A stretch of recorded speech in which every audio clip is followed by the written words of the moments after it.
ಶುಭೋದಯ, ನಮಸ್ಕಾರ, welcome to YoYo Kannada.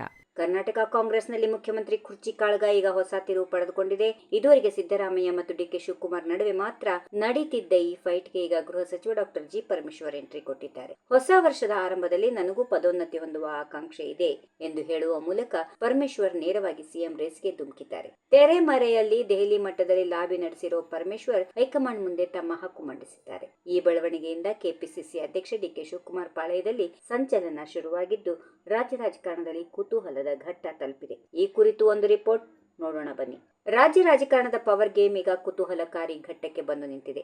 ಇಷ್ಟು ದಿನ ಸೈಲೆಂಟ್ ಆಗಿದ್ದ ಗೃಹ ಸಚಿವ ಡಾಕ್ಟರ್ ಜಿ ಪರಮೇಶ್ವರ್ ಈಗ ಸೈಲೆಂಟ್ ಆಗಿಯೇ ವೈಲೆಂಟ್ ಆಗಿ ರೇಸ್ಗೆ ಇಳಿದಿದ್ದಾರೆ. 2026 ತಮಗೆ ರಾಜಕೀಯ ಪದೋನ್ನತಿ ಸಿಗಬೇಕು ಅಂತ ಹೇಳಿರೋ ಪರಮೇಶ್ವರ್, ಮನುಷ್ಯನಿಗೆ ಆಸೆ ಇರೋದು ಸಹಜ ಅಂತ ತಮ್ಮ ಆಕಾಂಕ್ಷೆಯನ್ನ ಬಿಚ್ಚಿಟ್ಟಿದ್ದಾರೆ. ಕಳೆದ 8 ವರ್ಷಗಳ ಕಾಲ ಕೆಪಿಸಿಸಿ ಅಧ್ಯಕ್ಷರಾಗಿ ಪಕ್ಷವನ್ನ ಕಟ್ಟಿ ಬೆಳೆಸಿದ ತಮಗೆ ಈ ಬಾರಿ ಅರ್ಹ ಸ್ಥಾನ ಸಿಗಲೇಬೇಕು ಅನ್ನೋದು ಅವರ ಪಟ್ಟು. ಇನ್ನು ಪರಮೇಶ್ವರ್ ಅವರ ಈ ಎಂಟ್ರಿ ಹಿಂದೆ ಮುಖ್ಯಮಂತ್ರಿ ಸಿದ್ದರಾಮಯ್ಯ ಅವರ ಬಣದ ಸಾಥ್ ಇದೆ ಅನ್ನೋ ಮಾತುಗಳು ಕೇಳಿ ಬರ್ತವೆ. ಒಂದು ವೇಳೆ ಸಿದ್ದರಾಮಯ್ಯ ಅವರು ಸ್ಥಾನ ಬಿಟ್ಟುಕೊಡಬೇಕಾದ ಅನಿವಾರ್ಯತೆ ಬಂದ್ರೆ ಅದು ಡಿಕೆ ಶಿವಕುಮಾರ್ ಬದಲು ಪರಮೇಶ್ವರ್ ಅವರಿಗೆ ಸಿಗಲಿ ಅನ್ನೋದು ಸಿದ್ದು ಬಣದ ತಂತ್ರ ಎನ್ನಲಾಗ್ತಾ ಇದೆ.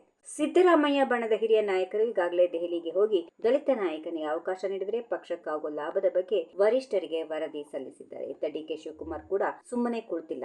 2.5 ವರ್ಷದ ಅವಧಿ ಮುಗಿಯುತ್ತಾ ಇರೋದ್ರಿಂದ ತಮಗೆ ಪಟ್ಟ ಸಿಗಬೇಕು ಅಂತ ಅವರು ಸತತವಾಗಿ ಲಾಬಿ ನಡೆಸುತ್ತಿದ್ದಾರೆ. ಆದ್ರೆ ಈಗ ಪರಮೇಶ್ವರ್ ಅವರು ಬಹಿರಂಗ ಹೇಳಿಕೆ ಡಿಕೆಶಿ ಪಾಳಯಕ್ಕೆ ತಲೆನೋವಾಗಿ ಪರಿಣಮಿಸಿದೆ. ನೀವು ಕ್ಯಾಮೆರಾ ಲೆನ್ಸ್ ಮೂಲಕ ನೋಡ್ತಿದ್ದೀರಿ, ವಾತಾವರಣ ಯಾರಿಗೆ ಪೂರಕವಾಗಿದೆ ಅನ್ನೋದು ನಿಮಗೆ ತಿಳಿಯುತ್ತೆ ಅಂತ ಪರಮೇಶ್ವರ್ ಹೇಳಿರೋದು ಈಗ ಡಿಕೆಶಿ ವಿರುದ್ಧದ ಪರೋಕ್ಷ ವಾಗ್ದಾಳಿ ಅಂತಲೇ ವ್ಯಾಖ್ಯಾನಿಸಲಾಗುತ್ತಿದೆ. ಗೃಹ ಸಚಿವ ಪರಮೇಶ್ವರ್ ಅವರು ಈ ಪದೋನ್ನತಿ ಬೇಡಿಕೆ ಈಗ ಹೈಕಮಾಂಡ್ ಅಂಗಳಕ್ಕೆ ತಲುಪಿದೆ. ಫೆಬ್ರವರಿಯಲ್ಲಿ ಬಜೆಟ್ ಇರೋದ್ರಿಂದ ಅದರೊಳಗೆ ಎಲ್ಲಾ ಗೊಂದಲಗಳನ್ನ ಬಗೆಹರಿಸುವಂತೆ ಪರಮೇಶ್ವರ್ ಹೈಕಮಾಂಡ್ ಮೇಲೆ ಒತ್ತಡ ಹೇರಿದ್ದಾರೆ. ದಲಿತ ಸಿಎಂ ಕಾರ್ಡ್ ಬಳಸಿ ಪರಮೇಶ್ವರ್ಗೆ ಪಟ್ಟ ಕಟ್ಟುತ್ತಾ ಅಥವಾ ಡಿಕೆಶಿ ಕನಸು ನನ್ಸಾಗುತ್ತಾ ಅನ್ನೋದು $1 ಮಿಲಿಯನ್ ಪ್ರಶ್ನೆ. ಈ ಕುರ್ಚಿ ಕಾಳಗದ ನಡುವೆ ಸಿದ್ದರಾಮಯ್ಯ ಅವರ ಮುಂದಿನ ನಡೆ ಏನಿರಬಹುದು ಅನ್ನೋದು ಇಡೀ ರಾಜ್ಯದ ಕುತೂಹಲಕ್ಕೆ ಕಾರಣವಾಗಿದೆ.